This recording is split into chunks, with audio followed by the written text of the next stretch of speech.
As you all know, we have a new avenue of service in Rotary, which started recently, called New Generations. And a few weeks ago, the district had a seminar at the Boxborough Holiday Inn on New Generations, on the New Generations Service Avenue. And they had 3 different speakers. One talked about Interact, another one on RotoAct, and the third one, I'm not quite sure.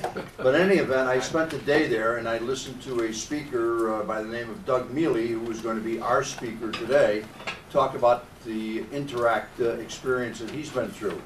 And it's actually quite phenomenal. Doug is a Rotarian from the Keene, New Hampshire club, and he's been a Rotarian since 1983. The Interact Club advisor for the past 22 years. And the club he's going to describe today is quite phenomenal. They have 90 members, a waiting list of 300. They raise $50,000 each year without sponsorships. And he's a very busy guy, and I appreciate it very much that he came down to talk with us today. He's a full-time undertaker in Keene, New Hampshire, or funeral director, I should say. I understand he takes advanced registrations if anyone is interested. Very busy guy in that February 18th of this year, as he's done the last few years, he will lead a group of over 80 interactors and their chaperones to El Salvador to build 7 houses in a 10-day period. So please join me in giving Doug Mealey a great Framingham Rotary welcome.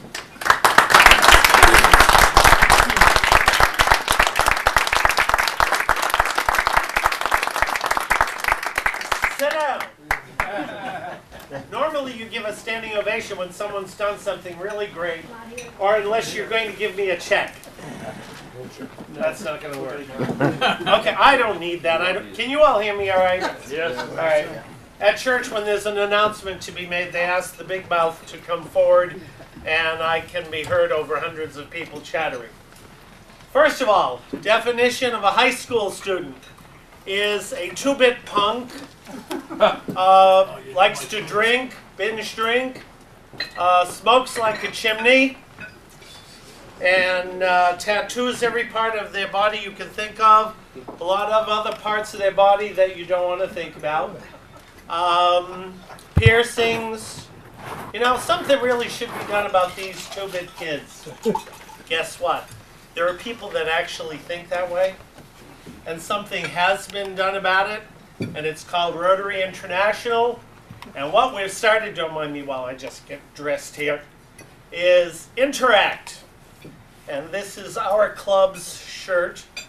There are different color shirts depending on school colors. These are somewhat Rotary colors. The dark blue just looks a little drab. So this is what we've done. I was president of the Rotary Club in 1989-90. We had student Rotarians, and 2 of them would come to every meeting. And on their 4th visit, they would get up at the podium and say, "Thank you very much. We had a really good time here, and the food was pretty good." And that was it. One day, as I was leaving, there were 2 girls ahead of me. They did not know that I was behind them. One says to the other, "This is the dumbest, hokiest thing I have ever done in my life, but it looks good on a resume." It's like, stop, I dare you. I'm going to squeeze your neck so hard, your head's going to pop off. Went home, drove my wife absolutely insane, went to bed, got up the next morning and said, "This is the dumbest, hokiest thing that Rotary can do. It probably does look good on a resume. We need to do something." So my secretary-treasurer, and leaving out the colorful language that he was famous for, said to me, "Okay, now that you're almost a has-been, what are you going to do that's worthwhile for this club?" I said, "You give me those the student Rotarians, and keep your mouth shut." And he said, good God, what are you going to do? And I said, I have no clue. So I called all 20 of the kids. I said, I'm going to meet you in room 327 at the high school on Thursday, right after school. Be there. So I went in, and there were 20 of them sitting down, and I said, okay, who's the president? I said, hello? Is the president here? And they said, president of what? And I said, student Rotarians. And they said, we don't have one. And I said, why? They went, I don't know.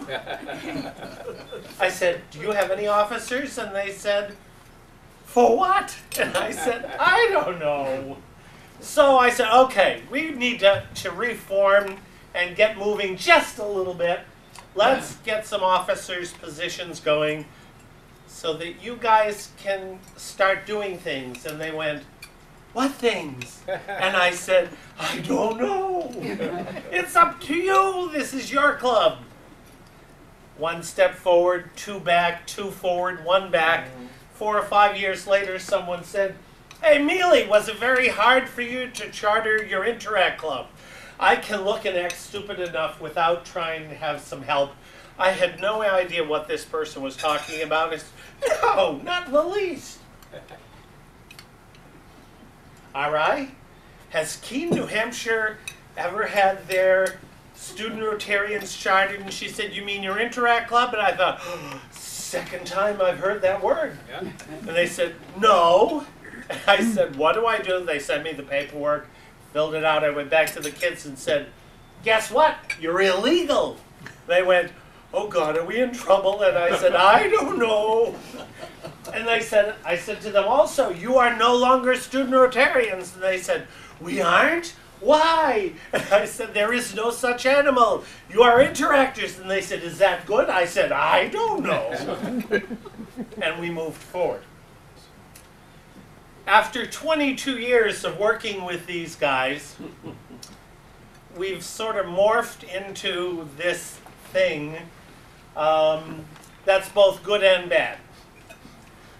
Good insofar as we do limit our membership. Our membership is 90 actual full-time members, 30 from each class, sophomores, juniors, seniors only, and 1 exchange student who this year is from Vienna, Austria. And we have a waiting list of about 300. Unfortunately, in our situation, our process is just starting for the next year.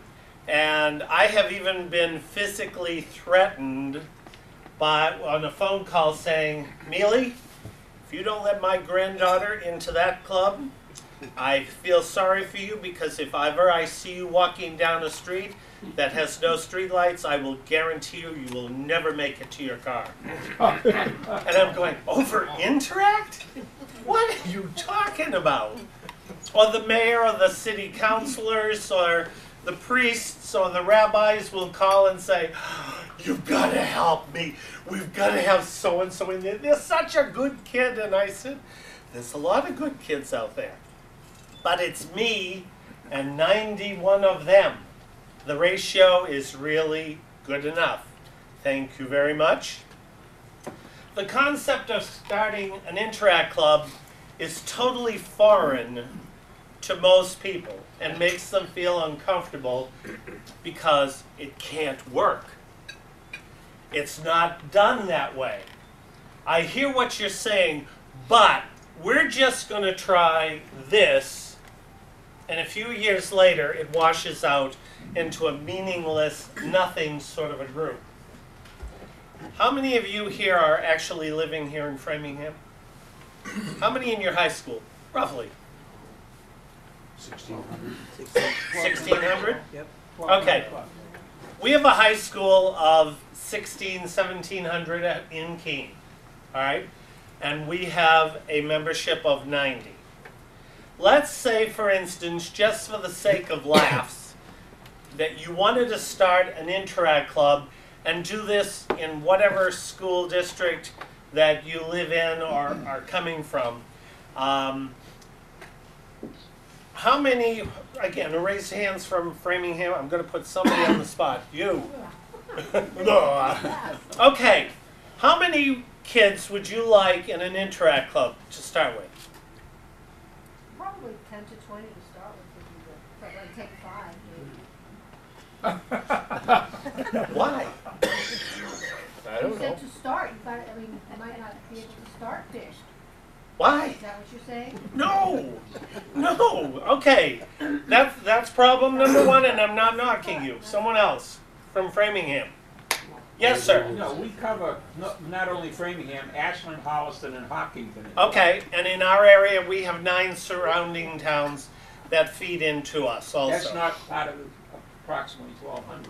Okay, and that's part of our 16, 17, 1800 in our high school. Okay, let's say, for instance, you have a high school, just for the sake of laughs, you've got a group of 1,500 in the school, all right? How about starting with a club, small club of 30? Yes? All right? Okay, then you're going to start with 30, and you will have a waiting list. It's guaranteed. It's not negotiable. You will have to cut it off at 30 because you've just said, hypothetically speaking, 30 is the number. The key to what sounds like I really have nothing up here for what I'm talking about is all of you people became Rotarians because somebody sponsored you. You were nominated for membership. Think back to the time when you were in high school. You don't have to shake your head, raise your hand, or whatever. If you were an athlete or a cheerleader, you were in. And if you were not an athlete or a cheerleader, you were not in. You were out. Leave that thought. Leave it right here for a minute. What we do is we formulate a letter that I would be more than happy to email to your president or whoever. And the letter goes to every single teacher in the high school.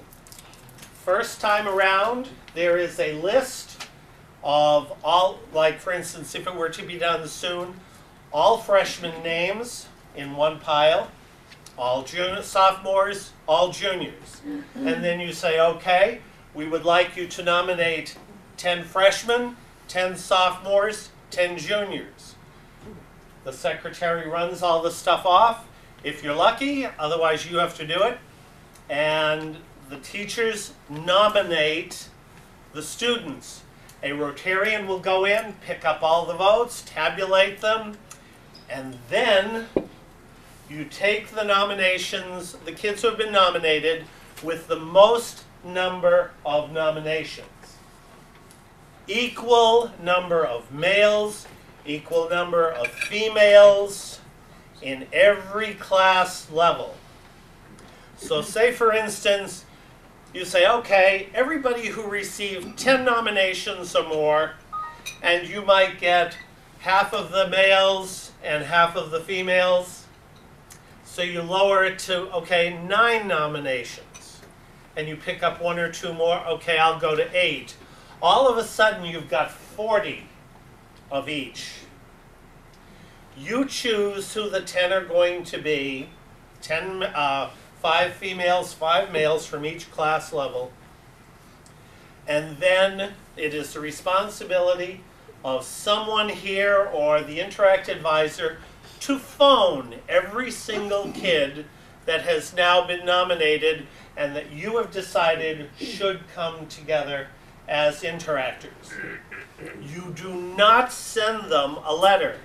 A letter stating you've just been nominated for Interact is about as good as you have just been pre-approved for another Visa card. Isn't that great? You know where that winds up.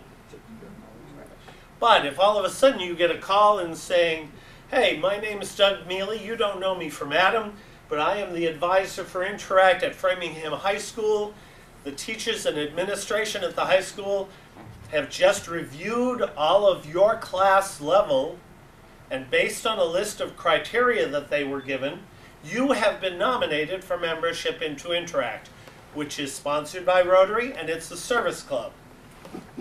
So even though I don't know you from Adam, I want you to know you have my heartiest congratulations to have come this far, because this tells me a lot that a lot of other adults think very highly of who you are and what you stand for. Now, instead of that Visa card going into a letter going into the trash, the kid is thinking, are you okay? Are you talking about me? And then it moves on from there. Then what we do is we say, okay, we're going to ask you and your parents to come to an orientation at the high school somewhere.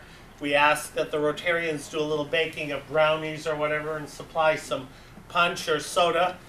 And then you go through the orientation.